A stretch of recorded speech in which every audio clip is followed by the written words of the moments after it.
नमस्कार, राधे राधे। प्रिय दर्शकों, आज मैं बहुत ही महत्वपूर्ण विषय पर बात करने वाला हूं।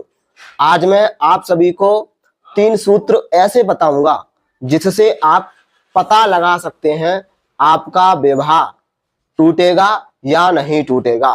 और ये जो सूत्र मैं आप सभी को बताऊंगा, इन सूत्रों में आपको पता लगेगा कि कुंडली में यदि ये सूत्र आपकी कुंडली में है तो आपका विवाह कभी भी नहीं टूटेगा।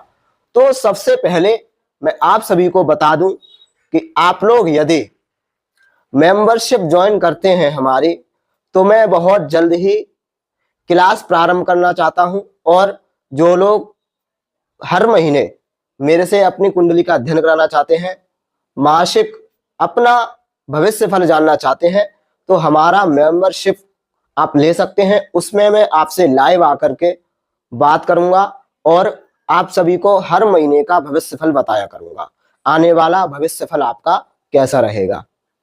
तो दर्शकों, वीडियो प्रारंभ करता हूं। सबसे पहला सूत्र मैं आप सभी को बताता हूं।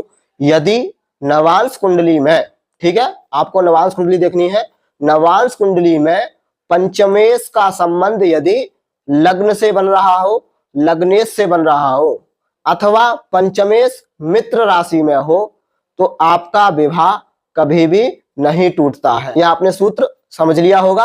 अब मैं आपको बोर्ड के माध्यम से समझाता हूं। तो देखिए, पंचमेश लग्न भाव में गया हो या पंचमेश लग्नेश के साथ बैठा हो, जो कि मैं हर वीडियो में 4 प्रकार के संबंध बताता हूं, उनमें से यदि कोई संबंध बन रहा हो, है ना, या पंचमेश मित्र राशि में गया हो, तो देखिए पंचम भाव में कोई भी राशि हो सकती है। आपको नवांश कुंडली में यह सूत्र देखना है। मान लीजिए पंचम भाव में जो है आपकी वृश्चिक राशि बनी हुई है, ठीक है, वृश्चिक राशि का स्वामी होता है मंगल। और मान लीजिए लग्न में ही जो है मेष राशि है, ठीक है, या मान लीजिए यहाँ पर जो है और कोई राशि हो सकती है, उसका स्वामी अलग हो सकता है ना। तो आपको यहाँ पर क्या देखना है, पंचमेश का संबंध यदि लग्नेश से बन रहा हो, या तो पंचमेश लग्न में गया हो, लग्नेश जो है पंचम में आया हो, तो बहुत अच्छा योग है। या फिर जो है पंचमेश और लग्नेश दोनों ही युति संबंध में बैठे हो। मान लीजिए यहाँ पर मेष राशि नहीं है और यहाँ पर जो है सिंह राशि है, ठीक है, तो सिंह राशि का स्वामी सूर्य और पंचमेश मंगल, ठीक है, दोनों ही यदि केंद्र में या त्रिकोण में बैठ जाए तो आपका विवाह कभी भी नहीं टूटेगा। और यदि मित्र राशि में पंचमेश हो, ठीक है, या मित्र के साथ बैठा हो, तो कैसे आप देखेंगे मित्र राशि या मित्र के घर में। तो देखिए, मंगल का जो मित्र है वो है चंद्रमा सूर्य, है ना। तो मंगल यदि सिंह राशि में भी चला जाए तो मित्र राशि में हो जाएगा, या फिर जो है कर्क राशि में चला जाए तो भी जो है मित्र के घर में ही होगा, या फिर जो है चंद्रमा के साथ मंगल बैठा हो, तो आपका विवाह कभी भी नहीं टूटेगा। अब मैं आता हूं दूसरे सूत्र पर। यदि जन्म कुंडली के सप्तम भाव में शनि ग्रह अपनी राशि में बैठा हो, जैसे कि कुंभ या मकर राशि में बैठा हो, अथवा शनि उच्च राशि में बैठा हो, तो आपका विवाह कभी भी नहीं टूटेगा। अब आप कहेंगे, यदि शनि केवल उच्च राशि में बैठा हो या स्वराशि में बैठा हो और यदि पाप ग्रहों का प्रभाव हो सप्तम भाव पर, तब विवाह नहीं टूटेगा। तो देखिए, विवाह टूटेगा उस स्थिति में, परंतु बहुत देरी से विवाह तोड़ने का काम शनि का होता है। और यदि आपके सप्तम भाव पर बृहस्पति की दृष्टि हो, बुध की दृष्टि हो, या शुक्र की दृष्टि हो, या फिर चंद्रमा शुक्ल पक्ष का हो, उसकी दृष्टि हो, या सप्तम भाव में इन शुभ ग्रहों में से कोई ग्रह साथ में बैठा हो, तो आपका विवाह कभी भी नहीं टूटता है। अब आपको मैं उदाहरण के सहित समझा देता हूं।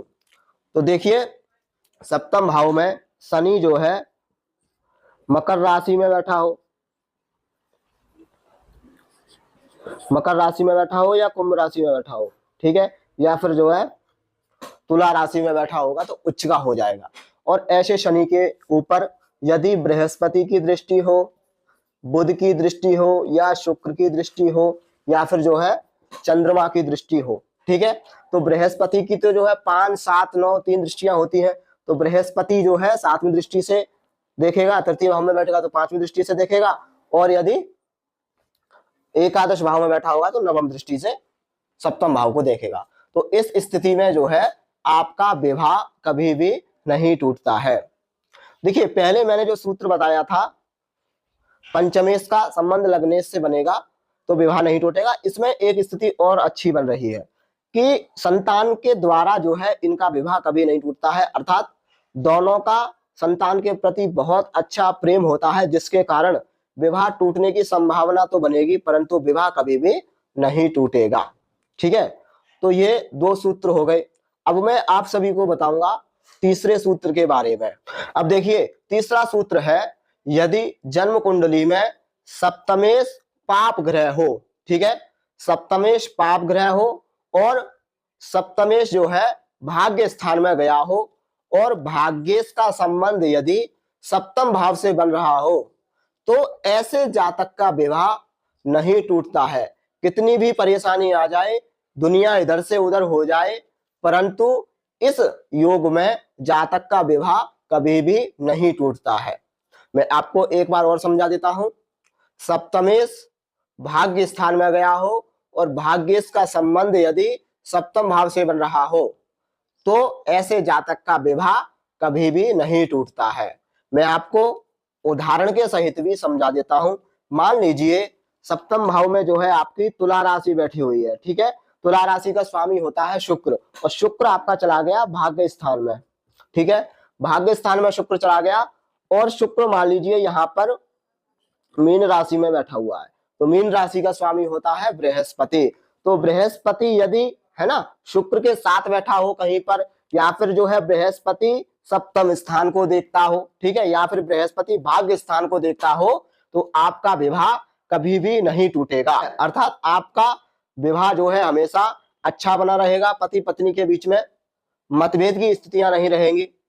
तो आज मैंने आप सभी को बताया है आपका विवाह, जो योग मैंने बताए हैं इन योगों में कभी भी नहीं टूटता है। इससे पहले मैंने आपको बताया था यदि बृहस्पति की इन भावों पर दृष्टि हो तो कभी भी तलाक नहीं होता है।